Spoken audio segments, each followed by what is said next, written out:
स्वागत है आप सबका।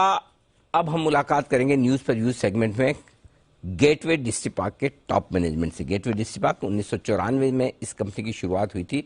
नवी मुंबई, चेन्नई, कृष्णापट्टनम, कोची, विशाखापट्टनम ऐसे 9 कंटेनर फ्रेट स्टेशन कंपनी चलाती है और कंटेनर रेलवे सेगमेंट की सबसे बड़ी कंपनी है प्राइवेट सेक्टर की हिंदुस्तान की।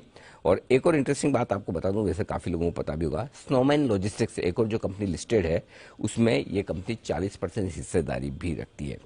आइए मुलाकात करते हैं प्रेम किशन गुप्ता साहब से, जो कि कंपनी के चेयरमैन और मैनेजिंग डायरेक्टर दोनों ही हैं, और आप स्नोमैन लॉजिस्टिक्स के भी चेयरमैन हैं और ये दोनों ही कंपनियों की कमान आपके हाथों में। आज विशेष उद्देश्य जो सर को बुलाने का है वो है लॉजिस्टिक पॉलिसी को लेकर, जो शनिवार को प्रधानमंत्री मोदी जी ने इस पॉलिसी की बातें हमारे सबके सामने रखी है।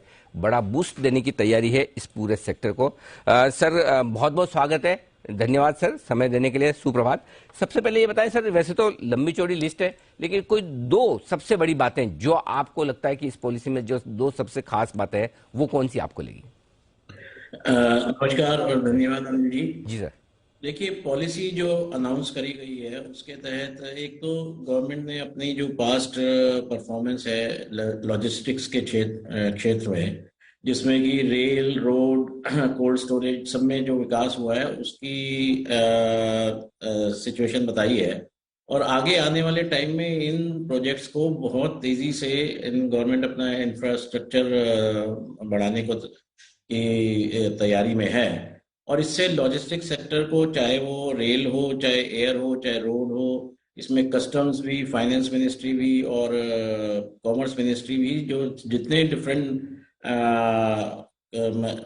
स्टेक होल्डर्स हैं वो सारे एक ही प्लेटफॉर्म पे लाके, क्योंकि ये 30 डिपार्टमेंट अलग अलग हैं जो कि एक ही प्लेटफॉर्म पे आ जाएंगे। और उससे जो कार्गो की मूवमेंट है वो जो अभी जिस स्पीड से चल रही है उससे बहुत फास्ट हो जाएगी। और इनडायरेक्टली वो फिर एक्सपोर्टर्स को, इंपोर्टर्स को या इवन डोमेस्टिक में फायदा देने वाली है। खास करके रेल सेक्टर में अगर आप देखें तो डेडिकेटेड फ्रेट कॉरिडोर्स अभी काफ़ी हद तक कंप्लीट हो गए हैं और गवर्नमेंट का टारगेट है कि अगले 12 महीने में ये फ्रेट कॉरिडोर्स तैयार हो जाएं। सिमिलरली और भी ऐसे पहलू हैं, जैसे लास्ट माइल कनेक्टिविटी के लिए रोड का या डिजिटाइजेशन का जो भी गवर्नमेंट अपनी तरफ से कर सकती है वो सब एक ही छत के नीचे लाकर इवन स्टेक का भी पार्टिसिपेशन कर कर और फैसिलिटेशन करी जा रही है कि मल्टी मॉडल लॉजिस्टिक्स पार्क्स जितने ज़्यादा से ज़्यादा हो सके, तो उससे जो भी उपभोक्ता है, चाहे वो इम्पोर्टर है, एक्सपोर्टर है, उनको एक तो विजिबिलिटी नजर आएगी और उनका कार्गो फास्टर मूव होगा, जिससे जो लॉजिस्टिक्स कॉस्ट जो कि इस वक्त 13% के करीब है, 13-14% के करीब, वो कम होकर सिंगल डिजिट में 8-9% का टारगेट है, जो कि अगले 5-7 साल में कंप्लीट हो सकता है। और इसके लिए गवर्नमेंट बहुत ही जिसे कहते हैं कि मदद करना चाहती है इस सेक्टर की। और ओवरऑल मैं समझता हूँ कि एक बड़ा महत्वपूर्ण कदम है और एक नई दिशा जो दिखाई जाएगी इस लॉजिस्टिक्स पॉलिसी के द्वारा, उसमें सबको ही लाभ होगा। ठीक बात है। तो ये बड़ा बदलाव जो होता दिख रहा है लॉजिस्टिक सेक्टर को। सर आप तो इतने सालों से, इतने दशकों से लॉजिस्टिक के कारोबार में, पहली बार इस सेक्टर को इतनी इंपॉर्टेंस भी मिली है ना, इसको सेक्टर की तरह समझ रहे हैं, राइट? बिल्कुल, क्योंकि देखिए हमारी लॉजिस्टिक्स कॉस्ट अगर इंटरनेशनली, ग्लोबली अगर हम देखें तो वो काफी ज्यादा है जी। तो उसका तो इंटरनेशनल मार्केट में कॉम्पिटिटिव होना, ट्रेड, एक्सपोर्ट, खास करके एक्सपोर्ट को बढ़ाना, उसके लिए ये बहुत ही जरूरी है कि लॉजिस्टिक्स कॉस्ट जो 13% जीडीपी है, वो जीडीपी का है, वो कम होकर 8-9% हो जाए। और उसके लिए इंफ्रास्ट्रक्चर बहुत ज़रूरी है। और जैसा कि मैंने कहा कि लॉन्ग डिस्टेंस इसमें रेल का करा गया है और लास्ट माइल कनेक्टिविटी की बात भी करी गई है। और सारे डिपार्टमेंट्स एक साथ अगर फंक्शन करेंगे, 30 अलग अलग डिपार्टमेंट्स, तो निश्चय ही मतलब काम तेजी से होगा और ये सबके लिए लाभदायक रहेगा। सर ये बताएं कि इस लिहाज से और जो बढ़ते हुए बिजनेस के माहौल के लिहाज से अगले 3 साल में किस तरह की ग्रोथ आपकी कंपनी दिखा सकती है?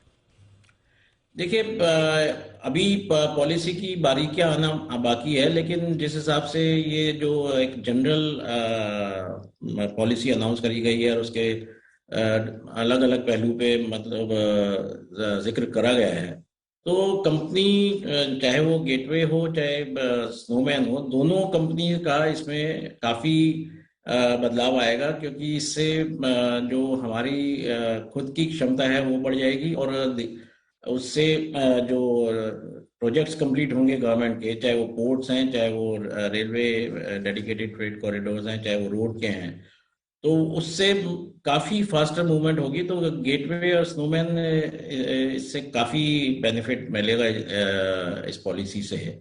और हम लोग तैयार हैं, हम लोग ये वेट कर रहे थे लॉजिस्टिक्स पॉलिसी की, जो कि काफी टाइम से आने की संभावना थी, और फाइनली मतलब 17 तारीख को प्रधानमंत्री ने ये घोषित कर दी। और उसके बाद अभी जब डिटेल में सारी मेजर्स आएंगे जो जो वो ले रहे हैं, तो हम लोग तैयार हैं उसको इम्प्लीमेंट करने को, और साथ साथ मतलब अपना विस्तार करने को जहां जहां हमारे को बिजनेस दिखाई देगा। ओके, परफेक्ट है सर। एक और बात आपसे पूछना चाहता हूं, क्योंकि आपसे मुलाकात किए हुए काफी लंबा वक्त हो गया और पिछली बार आपने बताया भी था कि कौन का डाइवेस्टमेंट होगा, तो आपका भी इरादा है कि उसमें हम विनिवेश में भाग लें। क्या अब भी वो इरादा है सर? और अगर विनिवेश पर आगे बात बढ़ती तो आप इंटरेस्टेड रहेंगे? हम लोग देखिए अपने हिसाब से ही अपना विस्तार कर रहे हैं, और हम लोग अभी कौन में इंटरेस्ट हमारा नहीं है।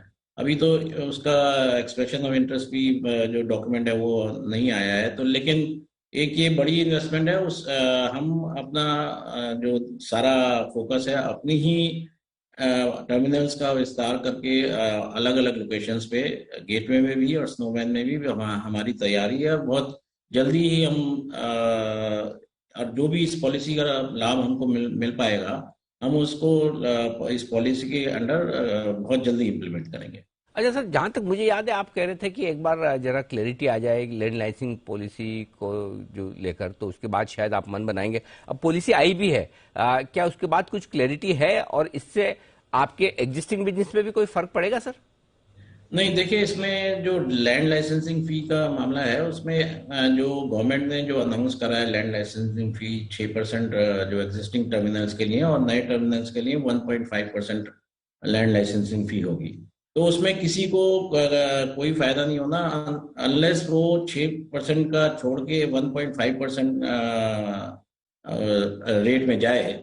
लेकिन उसमें फिर ये कॉमन यूजर फैसिलिटीज हो जाती है जिसको कोई भी यूज कर सकता है। तो हम लोगों ने अपने काफी लागत लगा के अपने टर्मिनल्स डेवलप करे हैं, और हमारी जो लैंड लाइसेंसिंग फी है वो बहुत ही कम है, साल का 5 करोड़ रुपए आउटगो है। और जबकि कॉनकॉर का आपको मालूम ही है कि 450 करोड़ रुपए आउटगो है, और वो अगर अपने लैंड लाइसेंसिंग फी रजीम बदलना चाहते हैं तो उसके लिए उनको अपने टर्मिनल दोबारा से बिड करने पड़ेंगे, और वो कॉमन यूजर फैसिलिटी हो जाएगी। अतः तो ये आपके लिए पूरा का पूरा अपडेट। बहुत बहुत धन्यवाद गुप्ता साहब समय देने के लिए, और पूरी लॉजिस्टिक पॉलिसीज पर अपनी राय हमारे दर्शकों के साथ बताने के लिए। तो प्रेम किशन गुप्ता साहब, सीएमडी गेटवे डिस्ट्रिक्ट पार्क के और चेयरमैन स्नोमैन लॉजिस्टिक्स के बताते हुए इस पॉलिसी के बारे में जो शनिवार को सरकार की तरफ से आई है, बड़ा बूस्ट मिलेगा। और जरूरी है कि 13 से 14% की जो लॉजिस्टिक कॉस्ट आती है उसे 8 से 9% पर लाया जाए। सरकार का भी इरादा 10% के आसपास लाने का